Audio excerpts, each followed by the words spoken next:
আজ রবিবার সন্ধ্যে নাগাদ পুরুলিয়া সফরে আসেন রাজ্যের বিরোধী দলনেতা শুভেন্দু অধিকারী। তিনি পুরুলিয়া শহরে আসার পরে পুরুলিয়া শহরে সাহেববাঁধ পাড়ে ভারত সেবাশ্রম সংঘে যান এবং সেখানে তাকে সম্বর্ধনা জানানো হয়। রাজ্যের বিরোধী দলনেতা শুভেন্দু অধিকারী জানিয়েছেন, অখণ্ড ভারতবর্ষ রক্ষা করতে ভারতবর্ষকে আবার জগৎ সভায় শ্রেষ্ঠ আসন অধিকার করতে হবে। সেই লক্ষ্যে প্রধানমন্ত্রী নরেন্দ্র মোদীকে আবার ভোট দিয়ে তার হাতকে শক্তিশালী করতে হবে। একদা ভারতবর্ষের সংলগ্ন বিশাল সাম্রাজ্য দেশগুলি ছিল, যা আজ হাতছাড়া হয়ে রয়েছে। সেগুলিকে পুনরুদ্ধার করার দিন এসেছে।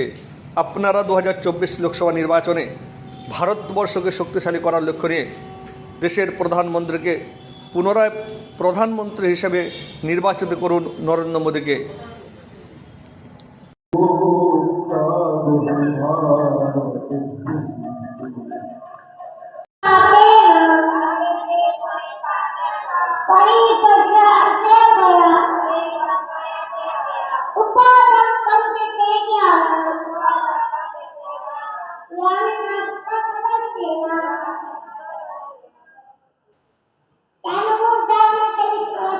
আমাদের আর কোনো জায়গা নেই যাওয়ার।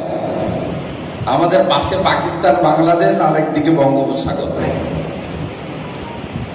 আমাদের নয় ধর্ম পরিবর্তন করতে হবে, নয় সাগরে ঝাঁপ দিতে হবে।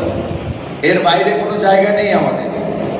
তাই আমরা সকলে যাতে দেশ হিতে হিন্দুস্তানকে মজবুত করতে পারি, এই লক্ষ্যে আপনাদের সকলের আশীর্বাদ দরকার।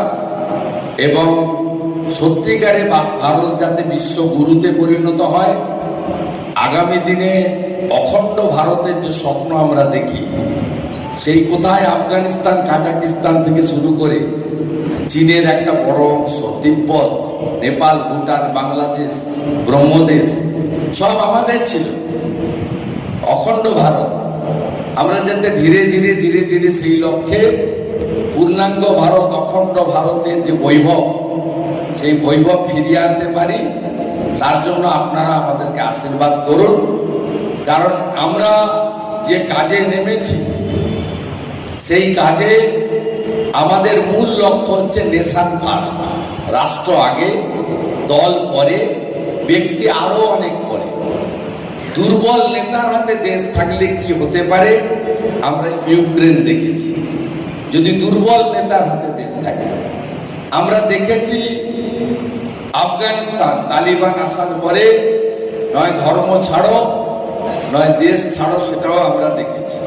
এবং আমরা দেখেছি যে কোটি কোটি টাকার মালিক হিন্দু, শিখ, জৈন, পার্সি, খ্রিস্টান, তারা ধর্ম যারা ছাড়তে পারেননি, সমস্ত ধনসম্পদ, ঐশ্বর্য ফেলে রেখে এক কাপড়ে মোদিজির পাঠানো ফ্লাইটে তাদেরকে দিল্লি চলে আসতে হয়েছে, তাদের নিজেদের জীবন এবং ধর্ম রক্ষা করার জন্য।